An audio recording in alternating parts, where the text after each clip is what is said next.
President, ladies and gentlemen, it's a great honor for me to be here to open your conference. I should say, Laura, that that was a very generous introduction. I was introduced not very long ago at a conference as Helena Kennedy, the lawyer who represents women and other criminals.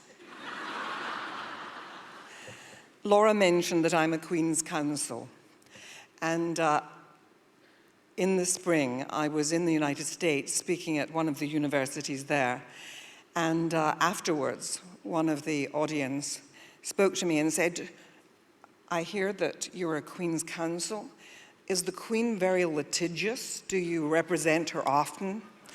And I remember that when I became a Queen's Counsel, which is a sort of senior cohort of lawyers here in Britain, my oldest boy was at school then, and he was asked by one of his pals, "What does it mean that your mum's become a Queen's Counsel?"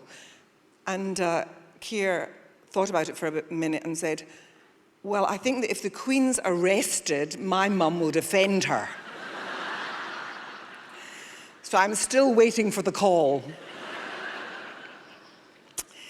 Now, it's wonderful to be in the company of so many of you who are involved in education. It was education that changed my life. And as a human rights lawyer, I see education as a fundamental right, an entitlement. And of course, that's true in many of our countries, an entitlement to certainly primary and secondary education. But my hope is that in times to come, we will see further and higher education as an entitlement too. The opportunity to learn in order to know and understand the world, to question those in power, to be able to assert our other rights, to empathize with others, to be creative and inventive, must never be the privilege of the few. We in this room all know that education is an essential key to human fulfillment. And that's why it's such a great pleasure for me to be here addressing you today. This is my city. You can probably hear it still in my voice. I'm a daughter of Glasgow. Albeit I'm now one who has traveled far. I live mainly in London and in Oxford, but I welcome all of you to my homeland. It's still the place that holds my heart. I know that you're going to have a very interesting week. I've seen the prospectus. Scotland can proudly boast that it was, I think, probably the first country in the world that established the provision of universal education for its children. And it did that early. It's why it was possible for our great poet, Robert Burns, a poet who lived at the end of the 18th century. It was possible for him, the son of a simple ploughman, to be versed in the classics, to be able to speak of the literature of Europe and of philosophy, and to know and understand the rights of man, and to write about the revolution in France, and to reflect his learning in his glorious work. And yet he was a child of poor beginnings. Literacy was more widespread in Scotland than in other parts of the United Kingdom at that time. And it's interesting to understand why. Perhaps it was something to do with Presbyterianism, which was the religion of this part of the country, which was a much flatter and less hierarchical religion. But it was undoubtedly also to do with the experience of the people who had often experienced oppression. And their commitment was undoubtedly to giving opportunity to all. The quality of Scottish education was always a proud boast in this country. And at its heart was the idea of creating the democratic intellect. I mean, people used to actually use that expression. The notion that a central purpose of education was to create inquiring minds, that pupils should learn how to learn, and that they should also always ask the question why, the democratic why. Now, I was a child brought up in the tenements of Glasgow. Do not be deceived by the title Baroness. It's an honorific that comes with being in our, if you like, our Senate, our upper House of Parliament. But I came from a family of 4 children, and we lived in 2 rooms and a kitchen with no bathroom in the south side of this city. But my parents wanted us to be educated, just like poor parents around the world. My father, a working-class man, took me every week by the hand to the library as he was getting his books, and I, as a child, got mine. My teachers, in a school that was predominantly full of children of the working class, had no low aspirations for their pupils. They challenged and encouraged me. Our destinies were not to be preordained. And one of the great traditions in Scotland was debating. We all learned to debate, to argue. You'll find it still happening in every pub in Glasgow. And I remember so well, as most of us do, there's a teacher who made the difference in your life. And I remember Mr. Lavelle, who taught me Latin and Greek, and who ran the debating society. And I remember him recruiting me when I was only about 12 or 13, recruiting me for a debate. And he said, Helena, you'll be championing the death penalty. And I said, I don't want to champion the death penalty. I'm against the death penalty. And he said, but that's not what debating's about. He said, debating's about putting yourself into the shoes of someone who does believe the opposite, perhaps what you believe in. But you have to be able to argue from their perspective if you're to understand why they think the way they do. There was no better training for a lawyer, but also no better way to learn empathy, tolerance, the ability to articulate an argument, and perhaps something that we should be encouraging more. Debating within our schools stemmed from that idea of developing the democratic intellect, learning to think and to ask why. Why is it done this way? Why must this happen? Why is that the way of doing things? Why should these people have advantages that others do not? Why do we believe that? Asking those questions is a precious part of education.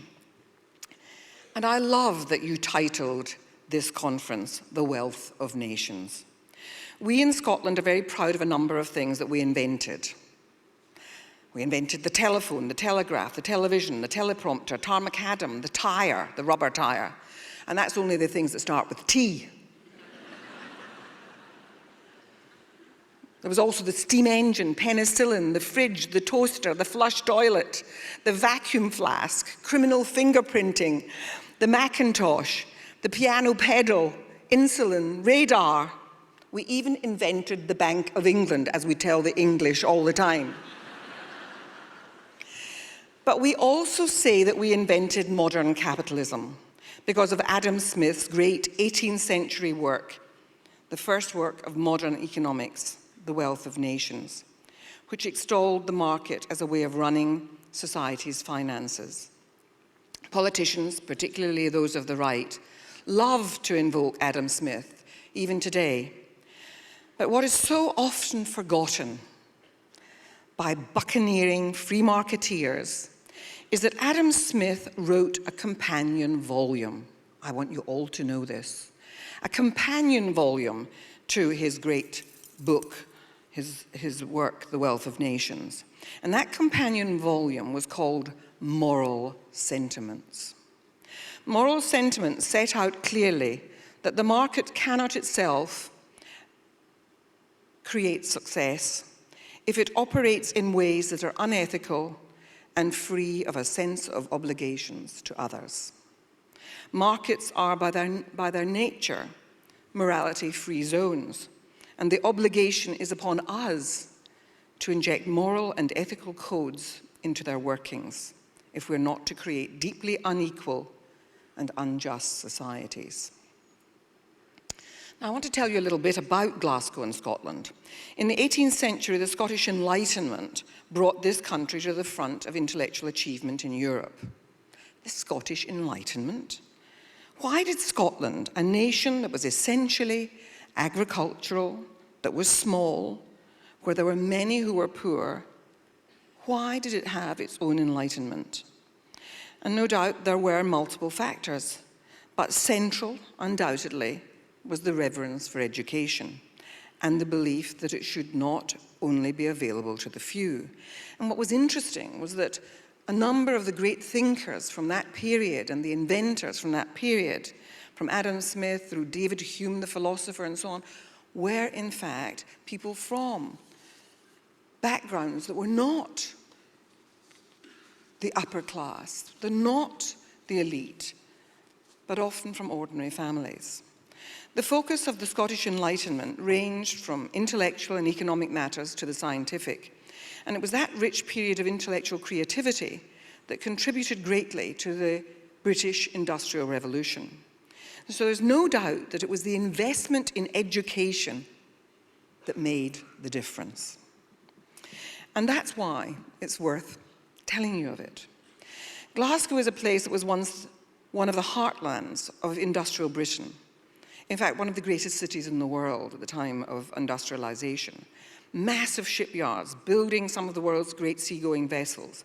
Nearby mines producing fuel for the whole of Scotland and beyond. Mills producing textiles.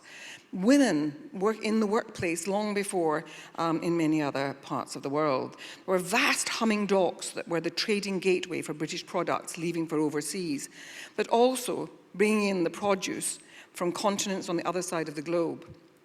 In the mid-19th century, there were more iron furnaces in Scotland than anywhere else in Britain. Huge iron and steel works making millions of tons of iron ore.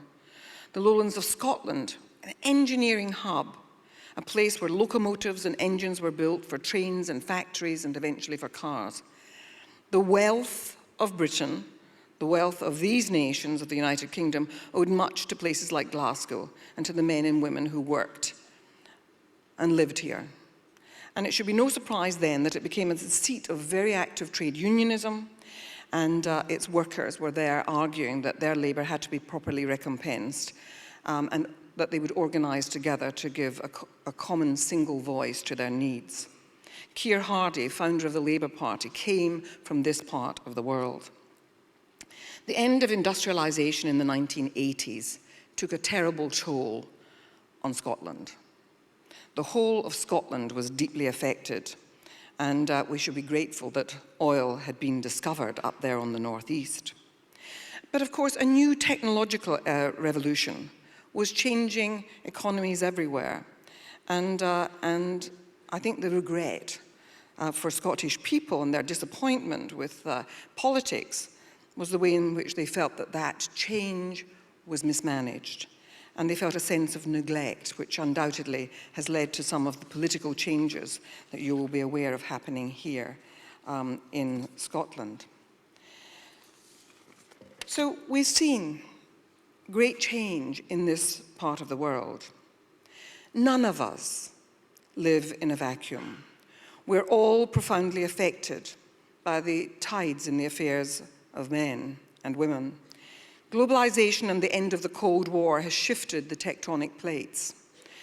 The triumph of free market capitalism has wrought extraordinary outcomes, and some of them incredible in what they've done in bringing prosperity to parts of the world. But there have been downsides to it. On the upside, much greater connection, there's ease of travel, the internet and the cell phone connecting us, and that has been a powerful set of changes. But as I say, there have also been downsides. The last time there was such an incredible set of changes was at the end of the Second World War. Huge sacrifice had been made by ordinary men and women to maintain freedom. And many of our fathers fought in that war, perhaps grandfathers for some of you in the audience. My parents still had a strong memory of the Depression of the 20s and 30s, of mass unemployment, and that there were still vivid memories that affected their hopes for their own children. After the Second World War, those horrors which were disclosed the impact of the revelations of what had taken place in Belsen and Dachau and Auschwitz, the losses of life by so many in that war, meant a coming together to try to create international ways of dealing with the world's problems and conflicts and man's inhumanity to man. The United Nations created the Universal Declaration of Human Rights, setting out the basis on which human beings should live together, what people need in order to be fully human. The right to life, the right to love and be loved, reflected in the right to family life, the right to free expression, because without free expression, how do we learn and know? We in the universities know how important free expression and free exchange of ideas is. The right to fair trial before we have our liberty removed, the right not to be tortured, the stuff that I work with now every day of my life. Well, those huge changes, the creation of conventions, were incredibly important. What was created was a liberal consensus, a shared set of convictions, and we're now seeing them being shaken. That liberal consensus drew parties of left and right in many parts of the world into agreement that there should be welfare states, which would remove the fear of poverty, that men and women who had suffered war deserved a better life than what had gone before. Social security was created in many of our countries to counter the dire effects on families of unemployment or illness or disability. The idea that an elite should be sheltered from the vagaries of life by their wealth, while ordinary folk went to the wall, was untenable. It was also accepted that civilized societies benefited enormously from educating their citizens to their utmost capacity.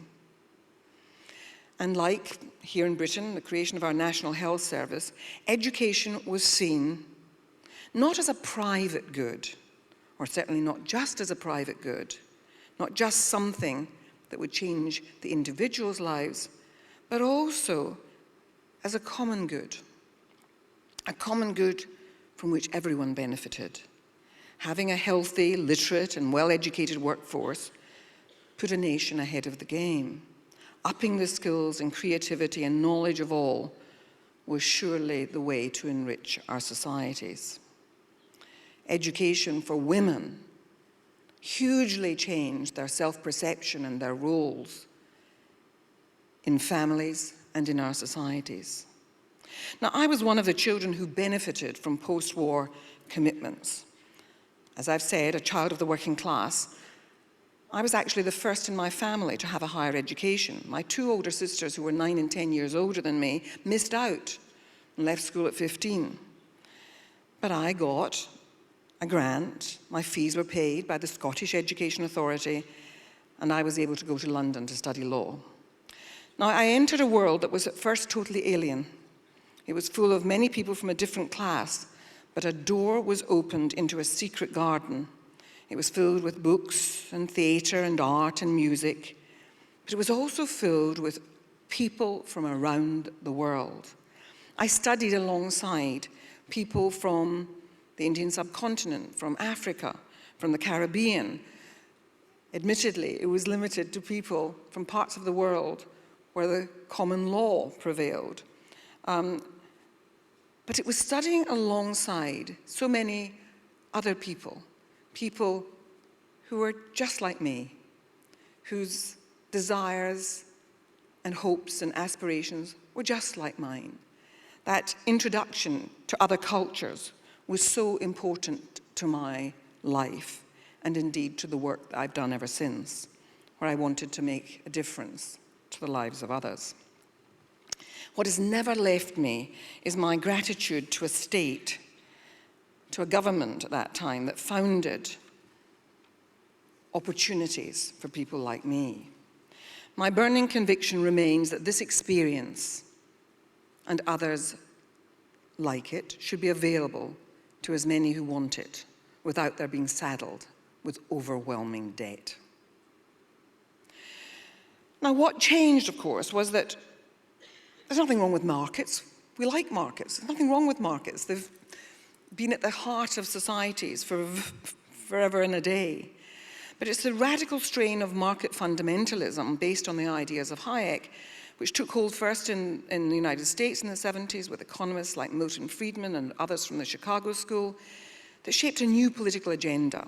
It was taken up by Ronald Reagan and by Margaret Thatcher here in Britain. It was a new way of thinking about the relationship between capital, and certainly between capital and law. It was described as a spontaneous order that meant that free markets, with as little regulation as possible, should be the name of the game. The market should be left to its own devices. And against the forgotten warnings of Adam Smith, that economist of whom I spoke, free markets became a moral and political ideal in their own right. It was a reminder of why you need human rights law. This has had a global impact. Neoliberal economics have penetrated the World Bank, the IMF, the European Bank, and with it the spread of key concepts, privatization of utilities and public services, competition, the commodification of everything. Now, as I've said, I don't have any problem with markets, but the penetration of the market into aspects of our lives which depend on shared social goals and values, and which need collaboration rather than competition, is a profound folly to me. What most of us believe we are involved in, you in the world of education, me too, but also in my world, which is about justice, is that we're trying to create better societies. The creation of the good society is not a hapless dream, and I believe that it should remain our aim. But the commodification of education and health and justice denudes our communities of a mortar, a glue that holds the bricks together. Now here we are, reeling from the horrors of what is happening in Syria, Iraq, with ISIL, a barbarism, committing crimes against humanity, raping and pillaging, crucifixions, beheadings, enslavement. And of course, we're right to be horrified. And what is the answer to those horrors? How do we answer conflict in our world if it isn't about seeking to find ways of bringing people to tables, of understanding what brings people to certain places? We in the West, I'm afraid, have become our own kind of fundamentalist.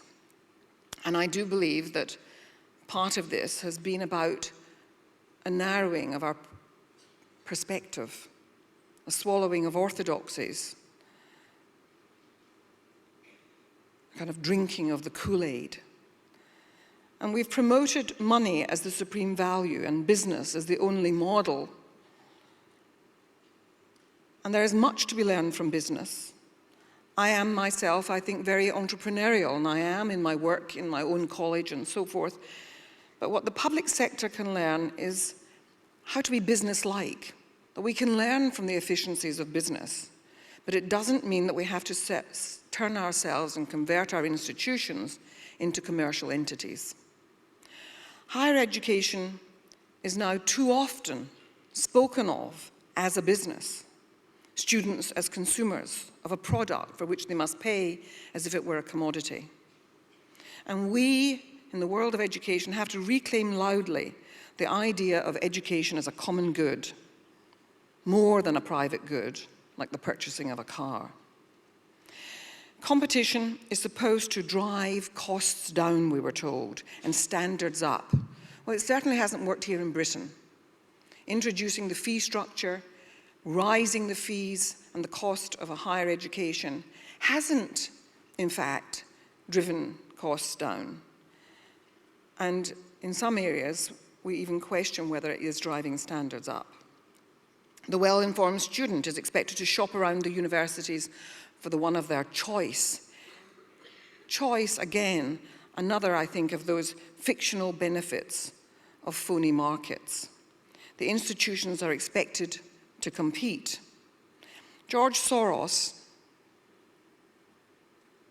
not a man that isn't interested in capitalism or in the success of capitalism, a very successful financier, put it in an essay in the Atlantic Monthly when he expressed his fears for the capitalist world. He said, "Too much competition and too little cooperation can cause intolerable inequities and instabilities."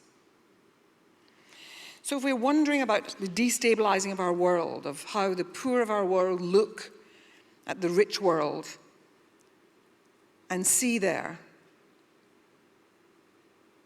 a difference from what they are experiencing. And new technology means that in the favelas of Brazil and in poor parts of the world over, televisions bring the pictures of what our rich world has available. This summer, I spent time with academics from an American Ivy League university, and they were weeping over what had happened to their great institution. And they felt that income generation had become paramount. Making money was taking precedence over independent academic inquiry and scholarship. And I recommend to you a rather interesting documentary called Inside Job by Charles Ferguson. A really wonderful film that was made about the economic crisis of 2008, which exposed the conduct of bankers, but it also exposed the corruption that had entered American academies, with mathematicians often being captured and helping and assisting with algorithms in order to facilitate some of the appalling products that were being created at that time, and how money was the rationale for doing it. Subjects in our universities which have no obvious revenue stream are falling out of favor. The humanities are at real risk in many of our universities. Of course, many of the young who, like me, had no experience in their families of higher education don't know what the offer really is. They don't know that some institutions are better at some things than others. They don't know that some institutions will have more credibility in a certain subject than others when it comes to employability. Many of them incur huge amounts of debt, and their families go to the edge in order to make it possible for them to do something like law. And yet their opportunities of ever becoming lawyers are minimal. Is this what the market is providing us with? Now, I love the law, and I believe very strongly that the law is an important aspect of our lives, and we need good lawyers to come into it. But we need good lawyers from every kind of background. I was the chair of the British Council, and the British Council is the arm of British foreign policy and engagement. It's the soft diplomacy end of the British work in the field of diplomacy. And in that role, I was able to see clearly the importance of international connection, of our universities connecting with universities abroad, of creating scholarships and opportunities for people to come and study in Britain. I saw also the way in which there was this incredible market in international education. One of the things that enables is an enrichment of our own institutions, because bringing in students from other parts of the world opens the eyes of our students to how the world ticks, what is happening in other places, and also is a reminder constantly that we're not indeed different. But what I also saw was that bringing in international students puts a real challenge to universities. To do it well, you have to resource it properly. You have to be concerned about the welfare of those students. You have to work hard to make sure that their experience is a good one and they're integrated into the community so that they go away becoming ambassadors, not just for your university, but for your nation. In adding to the wealth of nations, this is a real role, and you all become diplomats. Now, I've had a wonderful privilege of working with people in the field of education in recent years. I've sat on commissions on education. I've sat on a commission to widen participation on education. And I've now been at the head of different educational institutions, the Chancellor of Oxford Brookes. I was the president of the School of Oriental and African Studies for 10 years, one of the most diverse universities in the world. And I have become now the principal of one of the Oxford colleges. And so I see up close education, and I love it. I love being with people who care about learning. I love being with those who deliver it, all of you, and I love, above all, being with students. But it isn't easy. And so I just want to say to all of you today that as you go into your discussions in this week, remember how important you are. And remember how the endeavour that you're engaged in is vital. Our students must never be seen as cash cows delivering something that governments are expecting us to do, which is produce more money, that we have to sweat every pound as we do in my college, that we have to find opportunities for conferencing as on every day when students aren't in the university, that we have to make sure that we maximise revenues, and that we end up spending more time on that than we do on the business of education, on the business of bringing students together to learn together, to create that common humanity that we know, that understanding, which in the end is what is going to resolve conflict in our world. So, to conclude, I just wanted to say that I'm a human rights lawyer. You may wonder, what does a human rights lawyer have to bring to the world of education? Human rights are not just the business of lawyers. Human rights are not things that are only being abused over there. The business of human rights is how we live together, as neighbours, as colleagues, as people together in the workplace, as people together in the home. Domestic violence is as much about human rights abuse as torture in horrible parts, in horrible places where that is happening. The wealth of nations is generated by people, and what you're all involved in is the business of creating social capital. And it's precious work. We're engaged in something really important. You are enablers. You play a precious role in all of our nations. You are the caretakers of our great institutions and the wisdom that they store. You are the stewards of our learning, and you're involved in international work that I think is actually vital to the diplomacy that in fact creates connection that will in the end make our world safer and more just. So you're our architects for tomorrow, and your discussions matter. There's a great poet who recently died, Christopher Logue, and he used to spend his time translating in a much more freestyle way the work of the classics of Homer. And in one of them, there's a small piece of poetry that I always carry close to my heart, because it's a poem about educators, those in the education world. And it goes like this. Come to the edge. It's too far. Come to the edge. It's too high. Come to the edge. And they came, and she pushed, and they flew.